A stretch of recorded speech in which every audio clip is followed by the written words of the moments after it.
This is the Dollemore Daily, and I'm Jesse Dollemore. There has been, justifiably so, a lot of talk, a lot of commentary about what took place on January 6th.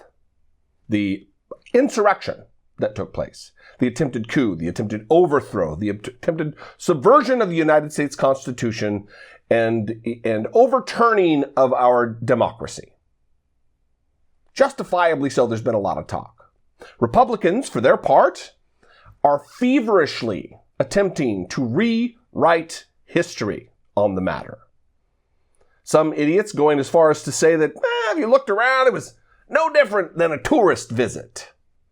The same idiots, in this case, who helped Capitol Police bar the door from the inside of the House chamber to prevent domestic terrorists from entering.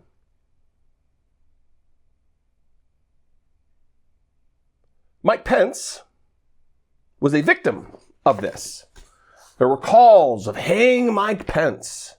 And now, because of the onslaught of books that are being released, that Donald Trump sat for interviews for, we're learning that Mike Pence was in fear for his life. I mean, it's not surprising, it's not shocking, it's what we would have expected, but it goes even deeper than that. It goes to us understanding, here's the headline, from Business Insider. Pence refused to leave the Capitol during the January 6th riot despite Secret Service agents urging him to evacuate, saying, "I'm not getting in the car." Now, just from the headline, you might think, oh, what a brave, dedicated man to our democracy and our democratic norms.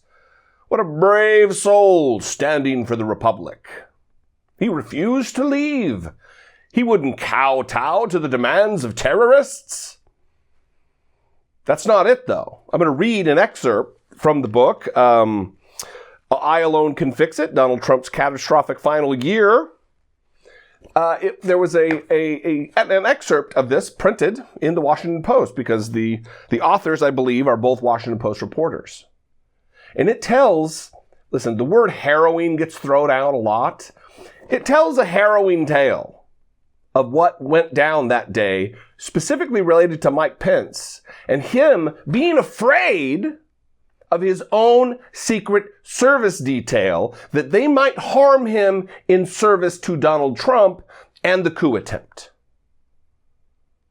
That is a remarkable thing to say in 2021 in the United States of America, that our vice president was afraid of his own security detail, that they might be on the inside, working with the domestic terrorists, in tandem with the insurrectionists. I guarantee more will come out about the involvement of the Secret Service if Mike Pence himself had his doubts. It doesn't happen in a vacuum that he just randomly is afraid. We'll read a little bit about this. Again, an excerpt from the book, I Alone Can Fix It, Donald J. Trump's Catastrophic Final Year. As rioters marauded through the Capitol, it was clear whom they were looking for. Some of them shouted, "Hang Mike Pence." Trump didn't exactly throw them off the hunt. At 2:24, the president tweeted, quote, "Mike Pence didn't have the courage to do what should have been done to protect our country and our Constitution." At that moment, Pence was still in his ceremonial office protected by Secret Service agents, but vulnerable because the second floor office had windows that could be breached and the intruding thugs had gained control of the building. Tim Giebels, I'm just going to go with that pronunciation, Tim Giebels, the lead special agent in charge of the vice president's protective detail, twice asked Pence to evacuate the Capitol, but Pence refused. "I'm not leaving the Capitol," he told Giebels. The last thing the vice president wanted was the people attacking the Capitol to see his 20-car motorcade fleeing. That would only vindicate their insurrection. Now, up to this point, it does seem as though there's some level of intestinal fortitude, as they say.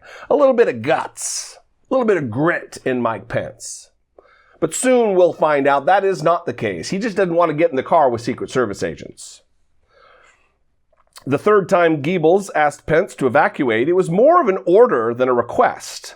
"They're in the building," Goebbels said. "The room you're in is not secure. There are glass windows. I need to move you. We're going." Now, I worked for the Senate for several years. I know this office intimately. I've been in there several times. It is just a ceremonial office.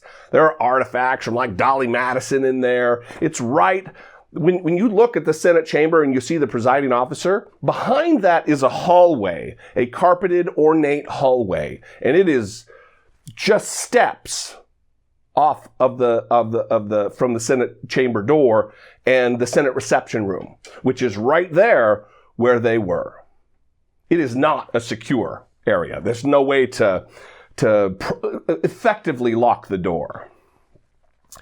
At 2:26, after a team of agents scouted a safe path to ensure the Pences would not encounter trouble, Goebbels and the rest of Pence's detail guided them down a staircase to a secure subterranean area that rioters couldn't reach, where the vice president's armored limousine awaited. Goebbels asked Pence to get in one of the vehicles. "We can hold here," he said. "I'm not getting in the car, Tim," Pence replied. "I trust you, Tim, but you're not driving the car. If I get in that vehicle, you guys are taking off. I'm not getting in the car." The Pences then made their way to a secure underground area to wait out the riot. Now, the excerpt picks up now with them back at the White House and Trump asking, "Hey, is Mike okay? Is Mike okay?" the president asked him. "The Secret Service has him under control," Kellogg, who's an aide to Donald Trump, said.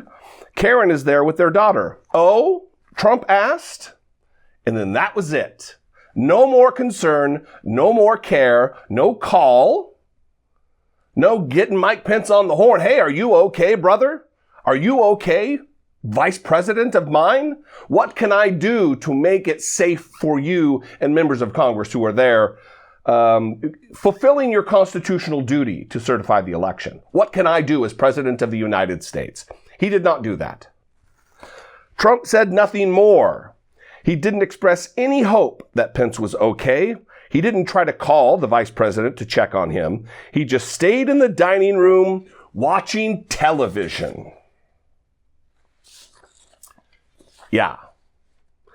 Also, not surprising that Donald Trump doesn't care about anyone other than himself and his grasp on power, whether that be economic power or political power. He is addicted to power. He is an authoritarian goon. And it bears out here. Now look, there might be other interpretations of this. You may still come away from what I just read and what you heard, or if you've read the article in the Washington Post, the link to which will be at the bottom of the description, you may walk away with a different interpretation. You might think, "Oh yeah, Pence was just being brave." I don't look at it that way. We have seen malign and sinister forces at work in the Republican Party, so badly so that we witnessed an insurrection after Donald Trump whipped them into a frenzy and dispatched a mob, directing them to the Capitol.